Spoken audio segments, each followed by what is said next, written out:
Hi guys! Welcome back to my channel. This video is in response sa dami po ng comments and questions that I received from my previous video about Google AdSense. And I'd like to answer those questions, and I'll be giving you the step-by-step process on how to set up the bank transfer or the wire transfer payments method for Google AdSense. So please stay tuned until the end, and don't forget to subscribe so that you will be notified for future YouTube related videos dito lang sa Teen Talks.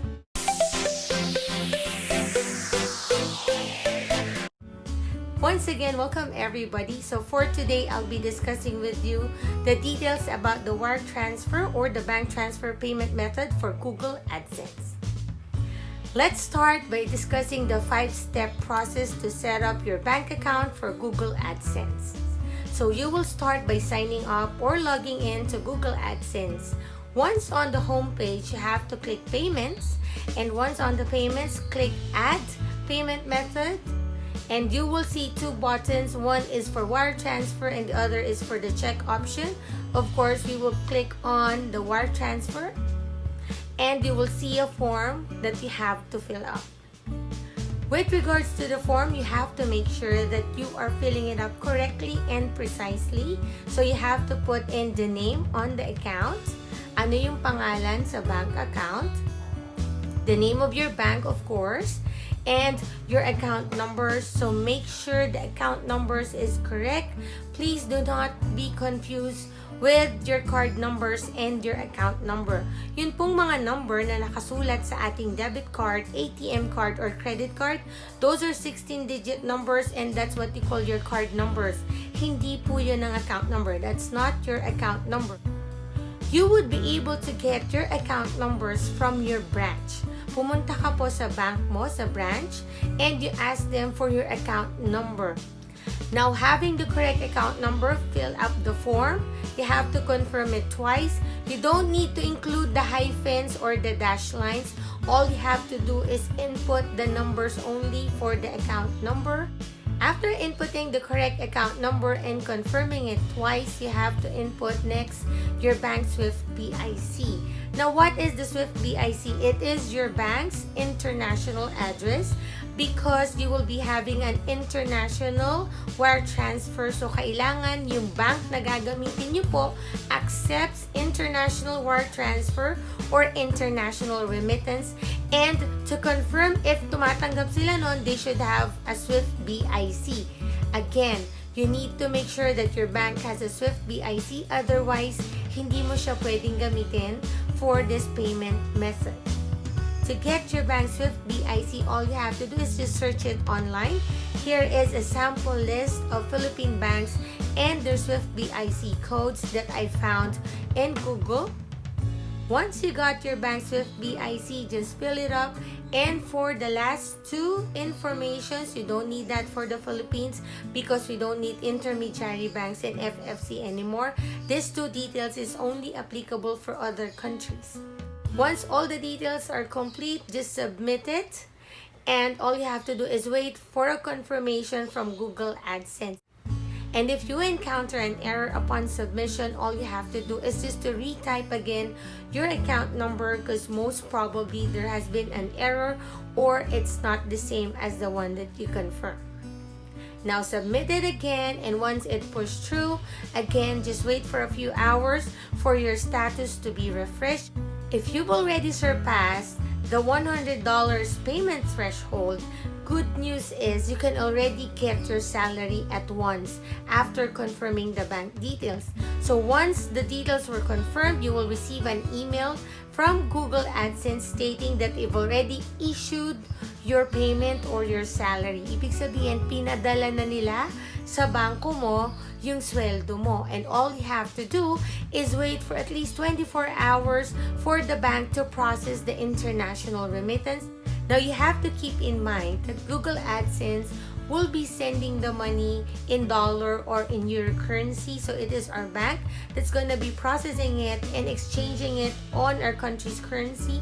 For the Philippines, it would be in peso. So it is our bank na magpapapalit na sa kanya in pesos. So once it's credited on your bank account, it is already in the peso currency. Hindi mo na kailangang papalitan pa yung dollars to peso kasi yung bangko na natin ang gagawa nun. And that is where the transaction fee comes in. Kasi kaya tayo charge ng bank ng transaction fee because they are the ones processing it from dollar to our country's currency or to Philippine peso. So automatically, pagpasok ng pera sa account nyo, the transaction fee is already deducted.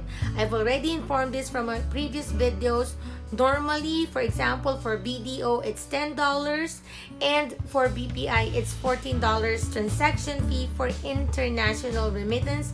All you have to do is ask your bank how much is the transaction fee for wireless transfers, for international wire transfers, or you can just simply search it again online. And once the money is already credited on your bank account, you can use it any way you want and you can withdraw it any way you want. You don't need to present any details anymore to the bank because it's already credited on your bank account. Now, what are the common reasons why bank transfers fail? First, it could be that the bank account number is invalid, so you have to make sure that it is correct and it is coming from an active bank account. Second, you forgot to provide your bank's SWIFTBIC, so without the bank's address, AdSense cannot send it to your bank.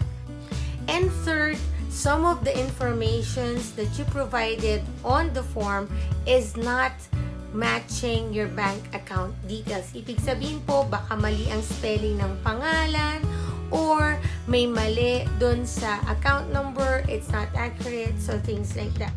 So you just have to make sure that you are completing the form accurately and precisely as it is written on the bank account.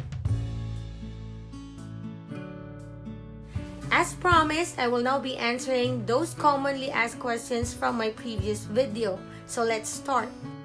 Most commonly asked question is, can I use another person's bank account for Google AdSense? The answer is yes. We can use our family or friend's bank account as long as it's a qualified peso savings account from a major commercial bank. And again, keep in mind the bank should have a SWIFTBIC and the bank accepts international remittance or international wire transfers. But then again, I'd like to remind everybody that you have to make sure na yung hihiraman nyo po ng bank account or the person that would lend you the bank account can be trusted and the person allows you to use their bank details for your Google AdSense. Kasi yung pera nyo would be coming into their bank account and you need them to withdraw the money for you. So once Google AdSense deposit the money to that account, you cannot retrieve it anymore. If the person fails to give you your money, Google AdSense cannot do anything about it anymore because it's already in your end. So you have to make sure you trust the person, mapagkakatiwalaan mo siya, and that the person would be able to help.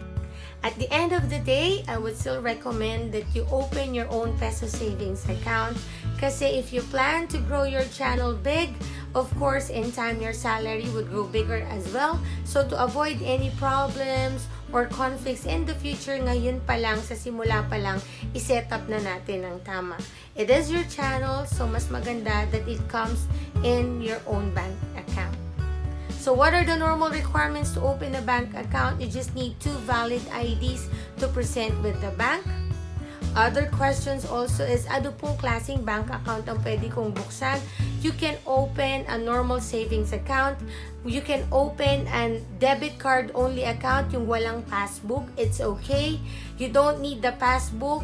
It's okay if it's a debit card only account. The important thing is you have a bank account number and you have a SWIFTBIC for the bank. Kung meron ka nung dalawang detalyeng yon and the bank accepts international remittance, you're good to go. For example, with BDO, they have the Kabayan account which is zero maintaining balance. Pwede po yun kasi it accepts international remittance. Meron din silang ATM only or the debit card only account for 2,000 pesos maintaining balance. You can also use that, but make sure you input the account number and not the debit card numbers. That's very important. And also with BPI, they have a zero maintaining balance savings account. So you just have to inquire with the bank nearest you kung ano yung pinaka-best option mo to open for a savings account. Again, as long as they have a SWIFTBIC and they're open for international wire transfer, your bank can be used for Google AdSense. There's also a question if it's 16 digits or 12 digits ang account number. The answer is it depends on your bank's account numbering system. Depende yun. But normally, bank account numbers is 12 digits. For the 16 digits, normally yun po ay card number. So again, don't be confused with that. Para makasigurado, go to your bank and ask them for your account number. And that way, sigurado ka na yung number na hawak mo ay yung account number mo sa bangko. Here's another question. Can I use GCASH, PayMaya, or PayPal? Answer is no, because hindi po sila bangko. They are financial applications that we use online to transfer money at wala po silang SWIFTBIC. Hindi sila din normally nakakatanggap ng international remittance. So, it's not qualified for the bank transfer method. Hindi po siya pwede. There's also questions asking if they can use their salary ATM or their payroll accounts. The answer could be yes, pwede po yun. Again, if the bank qualifies, pwede yun kasi savings account pa rin yun. But the problem is, once you leave the company or you resign from the company, automatic the payroll account gets closed or terminated because may control dun yung kumpanya mo. So again, I'll go back to my previous recommendation that you start or you prepare to open your own peso savings account to avoid problems or conflicts in the future, lalo na kung malaki na yung sinisweldo mo sa YouTube tas saka pa mangyayari yun. So start it right to avoid any problems in the future. There's also questions or concerns about encountering errors with Western Union and their banks. If you encounter such problems, again, go to Google AdSense homepage, click feedback, and send them your concern because it's Google AdSense that could help us with those concerns kasi sila yung nagpadala sa atin ng pera. So, for us to know what the problem is, we have to ask and consult Google AdSense. So just make sure you contact them, send them a feedback so that they can respond to you as soon as possible. Pag pinatagal mo po kasi yan, mas mahihirapan ka to retrieve the money. So the earlier that you can inform them, the earlier that they can address your questions as well. So again guys, bank transfer or the wire transfer payment method is fast, simple, and secure. That is the best option that we have right now here in the Philippines. Make sure you just use the correct bank and you answer the form correctly and you're good to go. That's it. I hope I was able to make things clear about the wire transfer or the bank transfer payment method for Google AdSense. But if you still have further questions, comment it down below and I'll try to answer it as soon as possible. And if meron pa po kayong topic or other topics that you want me to discuss, comment it down below as well so that I can make a video for you.